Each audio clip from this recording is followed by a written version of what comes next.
Dear aspirants, welcome back on the channel. This is Neelam Gahlot, your reasoning mentor. आज के इस video में हम बात करने जा रहे हैं पीएनबी एलबीओ यानी कि लोकल बैंक ऑफिसर की, जिसकी वैकेंसी आउट हुई है।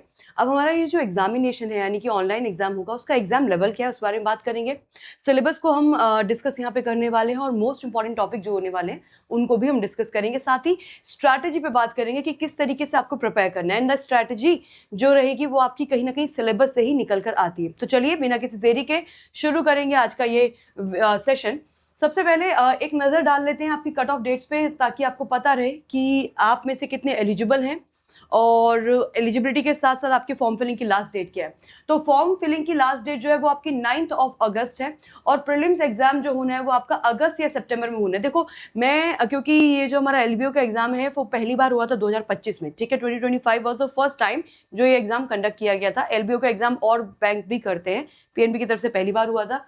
अब जो पिछली बार 2025 में जो एग्जाम हुआ था, उस एग्जाम में आपका जो नोटिफिकेशन के बाद है ना, नोटिफिकेशन के बाद जो प्रीलिम्स एग्जाम की डेट थी उसके बीच में 2 मंथ्स का गैप था, 2 महीने का गैप था, ठीक है। फिर ऑनलाइन एग्जाम का रिजल्ट आने में काफी टाइम ले लिया था। उसके बाद एलपीटी यानी कि लैंग्वेज प्रोफिशिएंसी टेस्ट हुआ और उसके बाद फिर आपका जो है इंटरव्यू के लिए कॉल्स आए थे। तो ये जो एग्जामिनेशन है आपका फिलहाल इस बार का 2026 का 9 अगस्त 2026 इसकी फॉर्म फिलिंग की आखिरी डेट है। प्रीलिम्स की तारीख इन्होंने अभी टेंटेटिव दिया है कि या तो अगस्त में हो जाएगा या सितंबर में हो जाएगा। मोस्ट प्रोबेबली अगस्त में नहीं होगा, ये आपके सितंबर में होगा और सितंबर में भी आपका ये सेकेंड वीक ऑफ सितंबर तक जा सकता है, जैसा कि there is a good possibility कि सेकेंड वीक ऑफ सितंबर में हो। अच्छा, जो एस्पिरेंट फॉर्म फिल करेंगे उनका एज का जो क्राइटेरिया रहेगा वो 1 जुलाई के हिसाब से, यानी कि जो भी हमें एज क्राइटेरिया मिला है इस एग्जाम के अंदर एलिजिबिलिटी के लिए, उसकी कट ऑफ डेट होगी आपकी 1 जुलाई 2026। एजुकेशन के लिए जो आपकी कट ऑफ डेट होगी वो होगी आपकी 9 अगस्त 2026 और एक्सपीरियंस के लिए आपकी जो कट ऑफ डेट होगी वो होगी आपकी 9 अगस्त 2026। तो एजुकेशन और एक्सपीरियंस के लिए 9 अगस्त 2026 जो कि आपके फॉर्म फिलिंग की आखिरी डेट भी है। नाउ बात कर ली जाए इसके सिलेक्शन प्रोसेस की, तो देखो सिलेक्शन प्रोसेस का सिंपल है और उसमें 4 फेजेस हैं। सबसे पहले आपका ऑनलाइन एग्जामिनेशन होगा जिसको अभी हम डिस्कस करने जा रहे हैं। उसके बाद स्क्रीनिंग होगी, स्क्रीनिंग ऑफ डॉक्यूमेंट। बेसिकली यहाँ पे स्क्रीनिंग जो है वो आपके डॉक्यूमेंट्स की होगी। तो इसमें जब आप अपना अगर कोई कैटेगरी का कोई आप डॉक्यूमेंट लगा रहे हैं, जैसे कि कोई एससी से बिलोंग करता है या कोई ओबीसी से बिलोंग करता है, तो यहाँ पे आपको you have to be careful कि आप सही डॉक्यूमेंट प्रोड्यूस कर रहे हैं। इसके साथ साथ अगर आप यहाँ पे अपना जो है अपने एक्सपीरियंस का जो डॉक्यूमेंट लगाएंगे वो आपका सही होना चाहिए।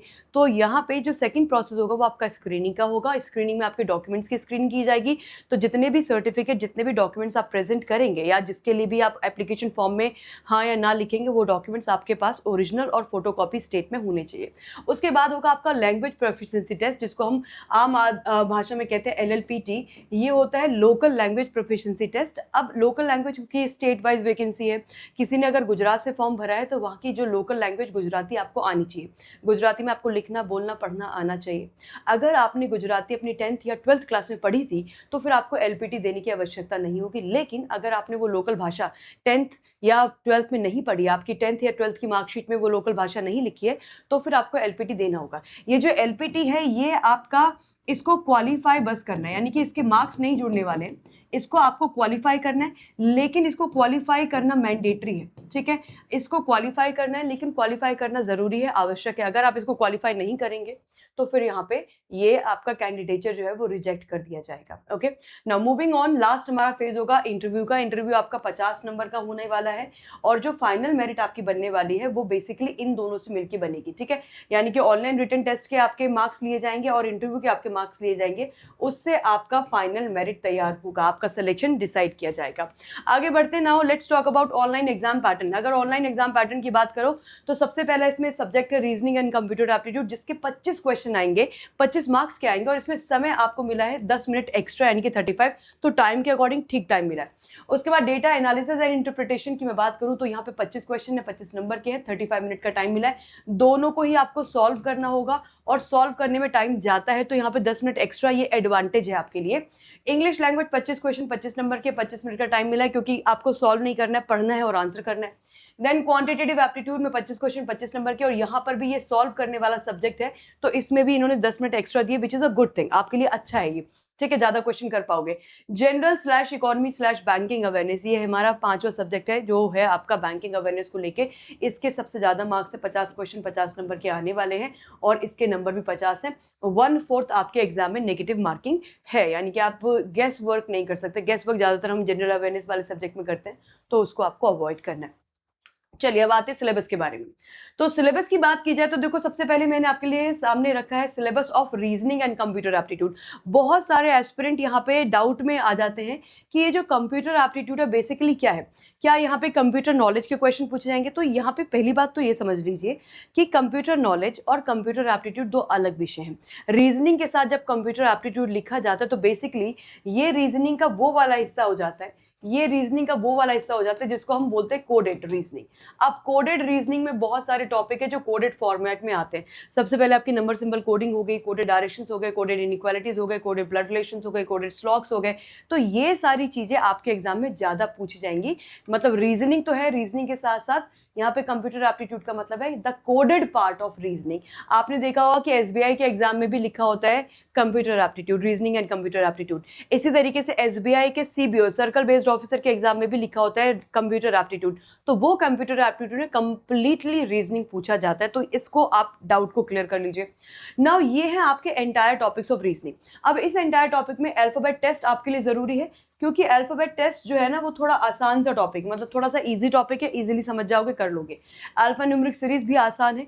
कोडिंग डिकोडिंग का आपको जो पार्ट ज्यादा फोकस करना है वो है आपका नंबर सिंबल कोडिंग। इनइक्वालिटीज में भी आपको कोडेड इनइक्वालिटीज को ढंग से पढ़ना है।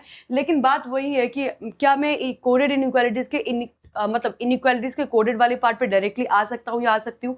तो इट्स वेरी बेसिक कि जब तक किसी टॉपिक का आपको फंडामेंटल नहीं पता होगा तो आप उसके किसी टाइप पे नहीं जा सकते। तो पढ़ना तो है, बेसिक समझ के ही आप किसी उसके टाइप पे जा सकते हैं। तो फंडामेंटल समझना है, लेकिन प्रैक्टिस आपको कोडेड की करनी है। सिमिलरली डायरेक्शंस के फंडामेंटल समझने हैं, बट प्रैक्टिस हमको कोडेड की करनी है। ब्लड रिलेशन के फंडामेंटल समझने हैं, लेकिन प्रैक्टिस हमको कोडेड की करनी है। सिमिलरली स्लॉग्स के हमें फंडामेंटल समझने हैं और हमें फंडामेंटल्स के साथ साथ अपने कोडेड वाले पार्ट की जो है प्रैक्टिस करनी है।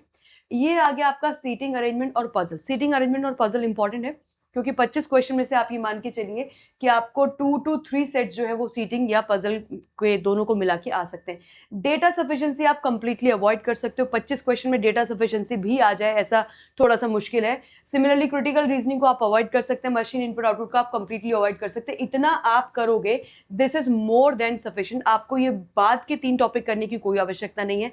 आप इनको प्रॉपरली अवॉइड करके केवल इसमें अपने आप को बेस्ट कर सकते हो। ना मोस्ट इंपॉर्टेंट टॉपिक की लिस्ट मैंने बनाई है। अल्फाबेट टेस्ट आपको करना है, अल्फा न्यूमेरिक सीरीज करना है, कोडिंग डिकोडिंग के अंदर आपको नंबर सिंबल कोडिंग करना है, इनइक्वालिटीज के अंदर आपको कोडेड इनइक्वालिटीज पे ध्यान देना है, कोडेड डायरेक्शंस करने, कोडेड ब्लड रिलेशंस करने, कोडेड स्लॉग्स करने, और डेली ये आप डेली बेसिस पे करना शुरू कर दो, क्योंकि सीटिंग और पजल्स की ना आपको प्रैक्टिस रिक्वायर्ड होती है। ठीक है, तो डेली आप इसको करना शुरू करिए। डेली आप 2 सेट जो है वो सीटिंग के कर सकते हैं और 2 सेट जो है वो आप डेली पजल्स के कर सकते हैं। और अगर आपको कोई तकलीफ है तो मेरी एक फ्री क्लास होती है ना, मैं एक फ्री क्लास लेती हूँ यूट्यूब पर, और ये मेरी फ्री यूट्यूब क्लास होती है एट 6 PM। आप इस क्लास में भी अगर डेली आएंगे ना, अगर आप इस क्लास में भी डेली आएंगे तो आपकी रीजनिंग बहुत शार्प हो जाएगी। तो आप इस क्लास को डेली 6 PM पे फॉलो कर सकते हैं। ठीक है, ओके, यहाँ तक क्लियर है हमें। चलिए आगे बढ़ते हैं। अब आया हमारा क्वांट। अच्छा, क्वांट को इन्होंने 2 हिस्सों में डिवाइड किया। एक बोला है इन्होंने क्वांटिटेटिव एप्टीट्यूड, ठीक है, जिसका मतलब होता है इसके अंदर आपकी स्पीड मैथ आएगी और अर्थमेटिक आएगी। और दूसरा इन्होंने हिस्सा दिया आपके डेटा एनालिसिस एंड इंटरप्रिटेशन का।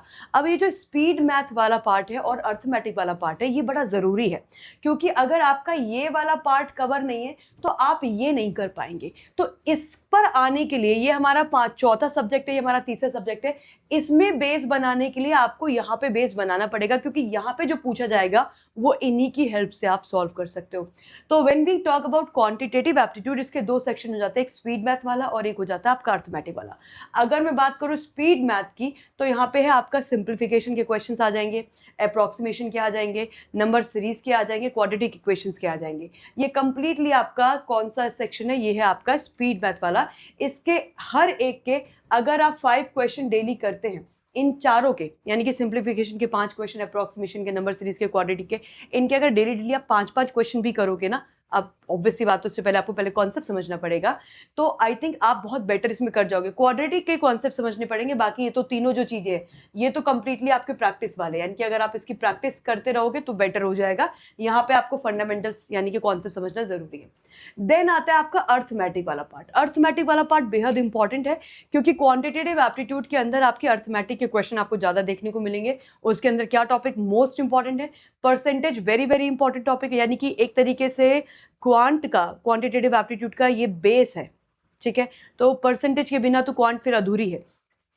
एवरेजेस आपको पढ़ना है, प्रॉफिट लॉस डिस्काउंट आपको पढ़ना है, रेशियो प्रोपोर्शन आपको पढ़ना है, time and work, time speed and distance, simple interest, compound. इतना अगर आप अपना बढ़िया कर लेंगे, मैंने यहाँ पे और भी कुछ टॉपिक है वो मैंने अवॉइड किया है, बट इतने लिमिटेड टॉपिक भी आप बढ़िया से कर लेंगे अर्थमेटिक के अंदर, तो आपके डबल आपका फायदा होगा। डबल फायदा कैसे होगा? एक तो जो आपका तीसरा सेक्शन है क्वांटिटेटिव एप्टीट्यूड वाला, जिसके अंदर आपकी अर्थमेटिक पूछी जाएगी, स्पीड मैथ पूछी जाएगी, एक तो आप यहाँ पे अच्छा नंबर गेन कर सकोगे। दूसरा, क्योंकि percentage, average, profit loss discount, ratio proportion, इन चारों का इस्तेमाल आपकी डेटा इंटरप्रिटेशन में होता है। तो जब आप डीआई करोगे तो डीआई के अंदर आपके कौन कौन से सेट आते हैं? टेबलो डीआई आ गया, बार ग्राफ आ गया, पाई चार्ट आ गया, केसलेट आ गया, है ना। तो जब आप ये करोगे तो इनको करने के लिए आपको इन चार टॉपिक, ये चार टॉपिक जिसमें कि परसेंटेज है, एवरेज है, प्रॉफिट लॉस डिस्काउंट है, रेशियो प्रोपोर्शन, आपको इसकी जरूरत पड़ेगी, है ना। परसेंटेज, रेशियो प्रोपोर्शन की, एवरेज की तो सबसे ज्यादा जरूरत पड़ेगी, क्योंकि जब तक आप इन टॉपिक को बेहतर नहीं करोगे आप यहाँ पे टाइमली चीजें नहीं कर पाओगे, आपका टाइम बहुत ज्यादा इन्वेस्ट हो जाएगा। So to be better in this topic, जो आपका पांचवा सब्जेक्ट है, ये आपका है थर्ड सब्जेक्ट, ये है आपका फोर्थ सब्जेक्ट। इन दोनों सब्जेक्ट के लिए ये एंटायर सिलेबस है और आपको ये करना है। पहले अपने आप को आप कहाँ पे बेटर करेंगे? पहले आप अपने आप को डेटा इंटरप्रिटेशन में बेटर करेंगे, यहाँ पे पहले चीजें सीखिए, और फिर आप आएंगे डेटा सफिशिएंसी में। मुझे पिछले बार का याद आ रहा है कि यहाँ पे ये जो सेट आए थे ये आपके नॉर्मल थे, मतलब मैं बोलूंगी एवरेज लेवल पे थे। ये पेपर आपका बहुत डिफिकल्ट नहीं था, एवरेज लेवल पे ये आपका पेपर था, आप इजीली इसको कर सकते हो, बट आपको अभी से बढ़िया तैयारी करनी पड़ेगी, सो दैट आपको भी एग्जाम में ये चीजें एवरेज लगे। क्योंकि अगर तैयारी नहीं होगी तो जो बेसिक है वो भी डिफिकल्ट लगेगा ना, सिंपल सी बात है। जो आता नहीं है वो हमेशा डिफिकल्ट लगेगा, जो आता है वही आपको एवरेज, या उसी को आप क्लासीफाई कर सकते हो कि ये आसान था या डिफिकल्ट था या मॉडरेट था, राइट। चलिए तो आगे बढ़ेंगे, इंग्लिश की बात करते हैं। देखो इंग्लिश में मेरा बहुत सिंपल सा मानना है कि इंग्लिश हमेशा 3 पिलर पे बनी होती है। एक है आपका वोकैबुलरी, कि आपको कितने वर्ड्स की जानकारी, कितना चीजें आप जानते हैं। दूसरा आपकी रीडिंग स्किल्स, जो सबसे बड़ा इंपॉर्टेंट पिलर मुझे लगता है वो है रीडिंग स्किल्स, कि आपकी रीडिंग की कितनी हैबिट है, आप कितना बेहतर तरीके से एक पैराग्राफ को पढ़कर समझ पाते हो, वो होते हैं हमारे रीडिंग स्किल्स। और तीसरा पिलर है आपका ग्रामर, क्योंकि कॉम्पिटिटिव एग्जामिनेशन है तो यहाँ पे केवल रीडिंग से काम नहीं चलेगा, ग्रामर के रूल्स जानना बड़ा जरूरी है, क्योंकि spotting error, fill in the blank जैसे, या क्लोज टेस्ट जैसी चीजों में भी आपके ग्रामर के रूल्स अप्लाई होते हैं। अब वोकैबुलरी के लिए अगर कोई बच्चा बिल्कुल बेसिक से शुरू कर रहा है, मैं वोकैबुलरी कैसे मतलब अपनी बेटर करूं, तो मैं बोलूंगी कि वोकैबुलरी के लिए जो बेस्ट तरीका है वो ये, दैट रीड 1 आर्टिकल डेली। आप एक आर्टिकल अगर डेली पढ़ेंगे ना, अगर आप एक आर्टिकल डेली पढ़ेंगे, चाहे वो 4 से 5 लाइन्स का ही हो, है ना, केवल 4 to 5 लाइन्स का, ज्यादातर आप बिजनेस रिलेटेड आर्टिकल पढ़िए, आप इकोनॉमी रिलेटेड आर्टिकल पढ़िए, आप फाइनेंस रिलेटेड आर्टिकल पढ़िए, है ना। क्योंकि इन आर्टिकल्स को पढ़ोगे तो आपका वो जो बैंकिंग अवेयरनेस वाला सेक्शन है ना, बैंकिंग अवेयरनेस वाला सेक्शन है, वो भी आपका इंप्रूव होगा, और आपके इन आर्टिकल के पढ़ने से बैंकिंग अवेयरनेस भी इंप्रूव होगा, और आपकी वोकैबुलरी तो शानदार होगी। तो ये एक तीर से 2 निशाने वाला काम हो जाएगा, ठीक है। तो डेली अपना एक आर्टिकल पढ़ने की अपनी हैबिट बनाइए। आर्टिकल जब पढ़ोगे तो उससे आपकी ना, आर्टिकल पढ़ने से आपके रीडिंग स्किल्स भी इंप्रूव होते हैं, एज सिंपल एज दैट। तो ये एक हैबिट, रीडिंग 1 आर्टिकल डेली, ये एक हैबिट आपकी 3 चीजों को क्या करती है, 3 चीजों को बेहतर करती है। आपकी बैंकिंग अवेयरनेस को बेहतर करेगी, आपकी जनरल नॉलेज को बेहतर करेगी, आपकी जनरल अवेयरनेस को अच्छा करेगी, आपके वोकैबुलरी को अच्छा करेगी, और आपकी रीडिंग स्किल्स को तो डेफिनेटली अच्छा करेगी। नाउ तो ये तो हो गया वोकैबुलरी के हमें क्या करना है। साथ ही आता है रीडिंग स्किल्स। अब रीडिंग स्किल्स पे बेस्ड जो टॉपिक्स आपके आते हैं उसमें रीडिंग कॉम्प्रिहेंशन, आरसी सबसे इंपॉर्टेंट पार्ट होता है आपके। जब भी आप कोई एग्जाम दे रहे हो और उसमें इंग्लिश आती है तो उसमें आरसी सबसे इंपॉर्टेंट पार्ट प्ले करता है। आरसी है, क्लोज टेस्ट है, सेंटेंस इंप्रूवमेंट है, पैराजम्पल से, ये चारों के चारों टॉपिक आपकी रीडिंग स्किल्स पे डिपेंडेंट हैं। देन आते हैं ग्रामर वाले टॉपिक। तो ग्रामर में आपको क्या करना है? ग्रामर में आपको सबसे पहले करना है अपने parts of speech. Parts of speech के आपको रूल्स तो पढ़ने पड़ेंगे, है ना। रूल्स को आपको समझना होगा। रूल्स को समझने के बाद आपको क्या करना है, जैसे नाउन है फॉर एग्जांपल, मैं एक एग्जांपल लेके बात कर रही हूँ। नाउन है, आपने क्या करना है, आपने एक बार नाउन के रूल पढ़े और रूल पढ़ने के बाद अब आप सीधे क्या करो, प्रैक्टिस करो, क्योंकि रूल्स को आप रट नहीं सकते। इवन इफ आपने ये सोचा कि चलो मैं रूल्स को रट लेता हूँ, मैं रूल्स को मगअप कर लेता हूँ, होगा क्या कि रूल्स को अगर आपने रट भी लिया तो 2 दिन बाद 4 दिन बाद आप कंफ्यूज हो जाएंगे, वो रूल्स गायब हो चुके होंगे। So the best practice for grammar will be कि आप क्या करें, आप पार्ट्स ऑफ स्पीच के रूल्स को देखें। आप एक टॉपिक उठाए, सपोज आपने नाउन उठाया, नाउन के आपने रूल्स को समझा, आपने उस पर 1 आवर लगाया। अब आप नाउन्स के रूल्स को बार बार नहीं पढ़ेंगे। अब आप क्या करेंगे, अब आप नाउन्स पे बेस्ड यानी कि नाउन के एरर पे बेस्ड क्वेश्चंस लगाएंगे, प्रैक्टिस करेंगे। जब आप प्रैक्टिस करोगे ना तो वो रूल आपके क्या होते जाएंगे, रिवाइज होते जाएंगे, और वो प्रैक्टिकल वे में रिवाइज होंगे तो वो आपके दिमाग में बेस्ट तरीके से प्लेस हो जाएंगे। फिर आपको ऐसा कंफ्यूजन का स्कोप रह जाएगा। सो I think I will say कि रीडिंग इसमें एक बार करो, रूल इसमें एक बार पढ़ो, लेकिन प्रैक्टिस आप 4 बार करो। तो अगर मैं रूल्स को मैं 2 बार पढ़ रही हूं तो मैं उसी रूल पे प्रैक्टिस कितनी बार कर लूं, उसी रूल पे मैं प्रैक्टिस अगर 5 टाइम्स कर लूं तो आई थिंक ये गोल्डन रूल हो जाएगा आपके ग्रामर को इंप्रूव करने का। फिर तो इस पे बेस्ड आपके फिल इन द ब्लैंक्स और स्पॉटिंग एरर से, स्पॉटिंग एरर के 4 से 5, 5 से 6, 6 से 7 क्वेश्चन आ सकते हैं। तो ये इंपॉर्टेंट होता है इसलिए क्योंकि एक लार्ज नंबर ऑफ क्वेश्चन आपको यहाँ से देखने को मिल सकते हैं। ठीक है, आई होप ये एक इंग्लिश की स्ट्रैटेजी समझ में आपको आ गई होगी। नाउ हमारे पास आता है last area which is general slash economy slash banking awareness. ये बड़ा इंपॉर्टेंट एरिया है क्योंकि इसके ना 50 मार्क्स हैं। अब सिंपल सी बात है भाई, स्ट्रैटेजी ये कहती है कि अगर किसी से 50 नंबर का आ रहा है, बाकी से 25-25 नंबर का आ रहा है, तो ऑब्वियस सी बात है आपका ज्यादा फोकस यहाँ पे होना चाहिए, एज सिंपल एज दैट। इसके अंदर 3 चीजें आएंगी। आपका जनरल इकोनॉमी के अंदर ये एरिया आ जाएगा जिसमें करंट अफेयर्स। करंट अफेयर्स में आप सबसे पहले अपने पिछले 6 महीने के करंट अफेयर्स को मजबूत कीजिए। सपोज सितंबर में मेरा पेपर हो रहा है तो सितंबर के पहले के जो 6 महीने उसका करंट अफेयर्स आपका बेस्ट होना चाहिए। स्टैटिक जीके आपको करनी है और अपॉइंटमेंट्स एंड अवार्ड्स आपको करने हैं। तो ये 3 चीजें पहले, इन 3 चीजों को बेस्ट कर लीजिए, उसके बाद ही आप आगे मूव करेंगे। देन आता है आपका इकोनॉमी अवेयरनेस। इकोनॉमी अवेयरनेस के अंदर आपकी इकोनॉमी से रिलेटेड चीजें आएंगी, जैसे कि इंडियन इकोनॉमी के टर्म्स हो गए, Indian economy how it function, क्या क्या मेजर करने के तरीके हैं वो आ जाएगा। इकोनॉमिक टर्म्स आ जाएंगी, गवर्नमेंट की स्कीम्स आ जाएंगी और यूनियन बजट से रिलेटेड जो चीजें वो यहाँ पे आ जाएंगी। तीसरा हमारा है बैंकिंग अवेयरनेस का ये पोर्शन। बैंकिंग अवेयरनेस में सबसे पहले बैंकिंग अवेयरनेस यानी कि जो भी हमारे आरबीआई के फंक्शंस हैं, उसकी पॉलिसीज हैं, उसकी जो स्कीम्स हैं, है ना, या जो उसके प्रोजेक्ट्स हैं, वो ये सारी चीजें यहाँ पे आ जाएगी। मॉनेटरी पॉलिसी आ गई आपकी, बैंकिंग एंड फाइनेंशियल इंस्टीट्यूशंस के बारे में पता होना चाहिए, फाइनेंशियल मार्केट्स के बारे में पता होना चाहिए, और फिर इसमें इसके सब पार्ट होते हैं वो सारी चीजें। तो आप अगर सपोज आप डेली अपने आप को 4 आवर्स दे रहे हो, सपोज मैं एक एग्जांपल ले रही हूँ, अगर आप डेली 4 घंटे की पढ़ाई कर रहे हो तो उन 4 घंटे की पढ़ाई में 2 घंटे का टाइम आपका ऑब्वियस सी बात है इस सेक्शन पे जाना चाहिए, क्योंकि इस सेक्शन का वेटेज ज्यादा है, और वेटेज ज्यादा है तो आपको इस पे ज्यादा टाइम लगाना, इट्स वेरी कॉमन सेंस, है ना। ठीक है, चलिए आगे बढ़ेंगे। अब अगर मैं एक ओवरऑल आपके सामने प्रेजेंटेशन रखूं कि हमारा ये जो एग्जाम है वो कैसा है, उसके बाद मैं इसको पीओ एग्जाम से कंपेयर करके दिखाऊंगी। तो भाई हमें सिंपल से पता है कि हमारा ये ना मॉडरेट की तरफ ज्यादा है। ठीक है, 150 क्वेश्चन है, 180 मिनट है, टाइम का कोई प्रॉब्लम नहीं, क्योंकि टाइम मेरे ख्याल से काफी दिया है। जो सॉल्व करने वाले सब्जेक्ट उनमें ठीक ठाक टाइम दिया, 10 मिनट एक्स्ट्रा दिए, which is fine. Section time limit है, नेगेटिव मार्किंग है, और आपका हाई बैंकिंग अवेयरनेस का वेटेज है, जैसा मैंने बताया कि बैंकिंग अवेयरनेस वाला सेक्शन 50 नंबर का है डेफिनेटली। देन जनरल इकोनॉमी और बैंकिंग अवेयरनेस वाला जो ये सेक्शन है, इसमें अगर आपको चीजें आती हैं तभी आप मार्क कर पाओगे, अगर नहीं आती तो फिर डिफिकल्ट होगा, राइट। देन हमारा जो रीजनिंग एंड कंप्यूटर एप्टीट्यूड है ये मॉडरेट है, ठीक है। डेटा एनालिसिस इंटरप्रिटेशन, अगर देखो आपकी प्रैक्टिस बढ़िया है, अगर यहाँ पे आपकी प्रैक्टिस बढ़िया है तो ये क्या हो जाएगा, ये आसान हो जाएगा, मैं इसको डिफिकल्ट की कैटेगरी में नहीं रखूंगी। देन क्वांटिटेटिव एप्टीट्यूड आपका मॉडरेट रहेगा और इंग्लिश लैंग्वेज भी आपका मॉडरेट रहेगा।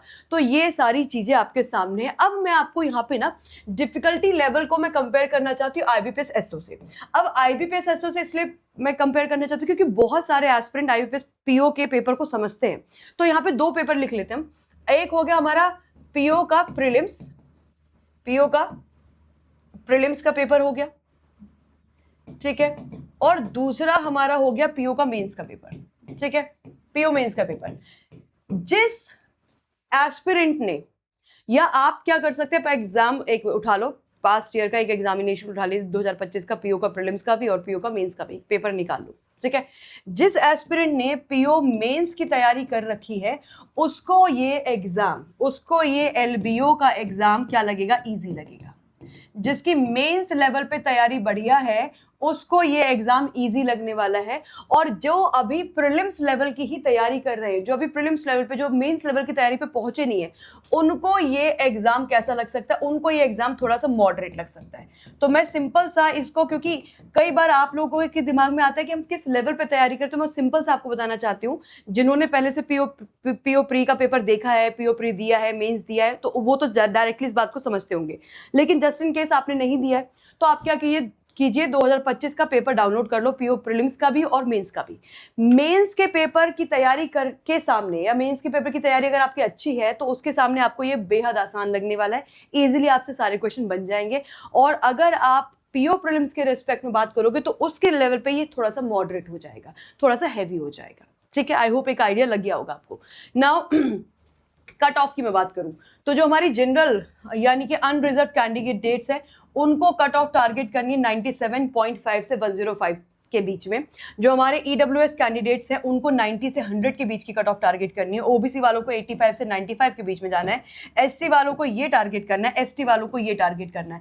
अब आप मेरे से पूछ सकते हो कि मैम आप how are you so sure about it. मैं उसका रीजन बताती हूँ, क्योंकि मैंने ना आपके लिए एक वीडियो बनाया था और उस वीडियो में मैंने बात की थी इसके बारे में, किसके बारे में, पीएनबी एलबीओ का ये सेफ स्कोर किया होगा और लास्ट ईयर की कट ऑफ के बारे में मैंने यहाँ पे डिस्कशन किया था। अगर आपको डिटेल्ड जानना है, ये जो मैंने आपके सामने एक एनालाइज्ड डेटा रखा है, अगर आपको उसकी डिटेल जाननी कि ma'am how you have come to this analysis, तो उसका मैं बता रही हूँ कि ये मैंने एक सेशन लिया था। इस सेशन में मैंने इसके डिटेल्स के बारे में बात किया है और ये सेशन हमारे अपने इसी चैनल पर है और इसी चैनल के वीडियो सेक्शन में आप जाओगे तो आपको ये वीडियो मिल जाएगा। तो ये वीडियो आपको यहाँ मिल जाएगा। अगर इफ यू वांट टू सी कि इसका एनालिसिस एग्जैक्टली कैसे किया गया है, इसका क्या रीजन है, इसके पीछे की क्या जो है बैक ड्रॉप किया है इसका, तो उसके लिए आप यहाँ पे जाके इस वीडियो को देख सकते हैं, ठीक है। तो ये सारी चीजें। अब मैं आपसे एक ही बात बोलूंगी कि, और जो मैं अपने बाकी सारे स्टूडेंट से बोलती हूँ, दैट बी प्रिपेयर्ड।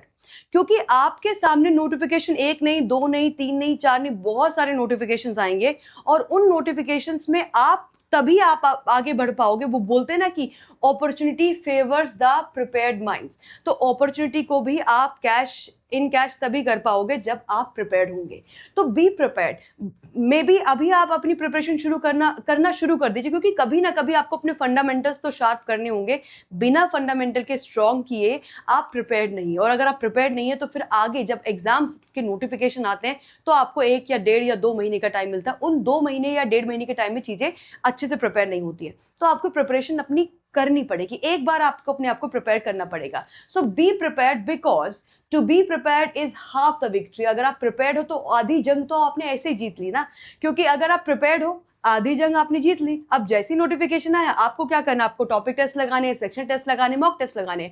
आपको उस एग्जाम के हिसाब से जो भी थोड़ा बहुत सिलेबस ऊपर नीचे है, उस एक्स्ट्रा ऊपर नीचे सिलेबस को आपको पढ़ना है। रेस्ट आपने कर रखा है, फंडामेंटल्स आपने किए। फंडामेंटल्स क्या है? Quant, reasoning, English are the fundamentals of banking, right. तो जितने भी एग्जाम बैंकिंग इंडस्ट्री के होते हैं उसके फंडामेंटल्स है क्वांट, रीजनिंग, इंग्लिश, उनको तो प्रिपेयर करके रखिए, वो तो हर एग्जाम का हिस्सा है, ठीक है। साथ ही साथ मैं लास्ट में बोलूंगी that proper preparation prevents poor performance. तो अगर आपकी प्रिपरेशन बढ़िया है तो आपका जो परफॉर्मेंस है वो भी बेटर होगा। तो इस बात का ध्यान रखते हुए अपनी तैयारी को इंपॉर्टेंस दे, राइट। चलिए नाउ लास्ट में ये बोलूंगी कि अगर आपने सोचा है बिलीव इन योरसेल्फ, बिकॉज अगर आपके अंदर सेल्फ बिलीफ नहीं होगा ना कि हाँ मेरे से हो जाएगा, तो फिर चीजें नहीं हो पाएंगी, right. So you have to believe in yourself, you have to give your time to this thing और अपने फंडामेंटल्स को प्रिपेयर करिए और आगे बढ़िए, ठीक है। So coming to this preparation के क्या तरीके है ना। प्रिपरेशन करने के लिए हमेशा आपके पास 2 तरीके हैं कि एक तो आप अपने आप तैयारी कर सकते हो अपनी रिसोर्सेज को ढूंढ कर, एनालाइज करके कि कहाँ पे हमको कितना पढ़ाया जा रहा है, क्या वो हमारा एग्जाम रिलेटेड कंटेंट है, एग्जाम की डिफिकल्टी लेवल को टच कर रहा है, या हमारे डाउट्स रिजॉल्व हो रहे हैं। अगर इस तरीके की आपकी रिसोर्सेज मिल जाती है तो आप सेल्फ प्रिपरेशन करो और अड्डा की टेस्ट सीरीज ले लो, ताकि आपने जो प्रिपरेशन करी उसको आप आंक सको, उसको आप एनालाइज कर सको, उसमें आप देख सको कि आप सही डायरेक्शन में जा रहे हैं, क्या आपके सही मार्क्स आ रहे हैं, आप are you know up to the exam level और नॉट। तो आप इस तरीके से प्रिपरेशन कर सकते हैं। और अगर सेल्फ प्रिपरेशन करने के लिए आपको लगता है कि आपसे नहीं हो पाएगा, देन आप आ सकते हैं हमारे पेड बैच के साथ तैयारी कर सकते हैं। ये बैच में आपको सब कुछ जो है कराया मिलेगा, यानी कि फैकल्टीज आपके लिए बेस्ट ऑफ कंटेंट्स आपको डिलीवर करेंगे, कॉन्सेप्ट समझाएंगे, कंटेंट देंगे, सारी चीजें पीडीएफ देंगे, प्रैक्टिस के लिए नोट्स आपको मिलेंगे, सब कुछ आपको मिलेगा। और सभी फैकल्टीज अपने एरिया में बेस्ट फैकल्टीज हैं, हाई एक्सपीरियंस्ड फैकल्टीज आपको पढ़ा रहे होंगे। ये बैच हमारा 31 जुलाई से शुरू हो रहा है। अगर आप चाहें तो सपोर्ट के साथ भी अपनी तैयारी कर सकते हैं, राइट। तो अगर मुझे ये बैच लेना है तो मुझे क्या करना होगा? और इसके साथ साथ मैं एक और चीज बताना चाहती हूँ, बहुत सारे एस्पिरेंट्स ऐसे होते हैं जो मल्टीपल एग्जाम की तैयारी करते हैं। अगर आप मल्टीपल एग्जाम की तैयारी करना चाहते हो तो फिर बैंक महापैक प्लस में आप एनरोल कर सकते हो। इसमें ये जितने भी एग्जाम्स है, बैंकिंग एंड इंश्योरेंस के जितने भी यहाँ पे एग्जाम है, रेगुलेटरी बॉडी के जितने भी यहाँ पे एग्जाम है, इन सबके प्रीलिम्स और मेंस की क्लासेस मिलती है, मॉक टेस्ट मिलते हैं, ई बुक्स मिलती है, पीडीएफ मिलती है, डाउट सॉल्विंग मिलती है, और ये सब कुछ आपको मिलेगा बैंक महापैक प्लस के अंदर। तो क्या इसमें मुझे पीएनबी एलबीओ का भी एग्जाम मिलेगा? वो भी आपको इसके अंदर मिलेगा, ठीक है ना। How do we avail this? हमें इसको अवेल करने के लिए क्या करना होगा? हमें जाना होगा अड्डा 24/7 की एप्लीकेशन पे, ठीक है।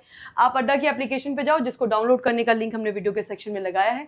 जैसे आप अपनी अड्डा की एप्लीकेशन को ओपन करेंगे, कुछ ऐसा प्लेटफॉर्म आपको दिखाई देगा। ऑल कोर्सेज में जाइए, रेगुलेटरी बॉडी में जाइए, यहाँ पे आपको पीएनबी एसओ करके दिखाई देगा, इस पर क्लिक कीजिए और यहाँ पे आपको ये बैच मिल जाएगा। बैच पे क्लिक करेंगे, ये बैच की आपकी 12 महीने की यानी कि पूरा 1 साल की वैलिडिटी है। 78% का डिस्काउंट इसमें अभी आपको मिल रहा है।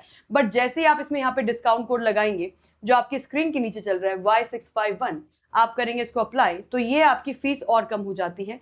आपको ये डिस्काउंट मिल जाएगा कितना? ये डिस्काउंट आपका हो जाता है 79% का। इस डिस्काउंट को आप 80% तक लेके जा सकते हैं अगर आप अड्डा की ऐप से जाके परचेस करेंगे और आप डिस्काउंट कोड यूज करेंगे Y651। ये डिस्काउंट कोड आप लोगों की स्क्रीन के नीचे भी चल रहा है। इसके अलावा भी अगर आपकी कोई क्वेरी है तो let me know in the comment section, I will be happy to help you out. Thank you everyone for joining. और हाँ, चैनल को सब्सक्राइब जरूर कर लीजिएगा अगर आपने अभी तक नहीं किया है तो। Thank you guys.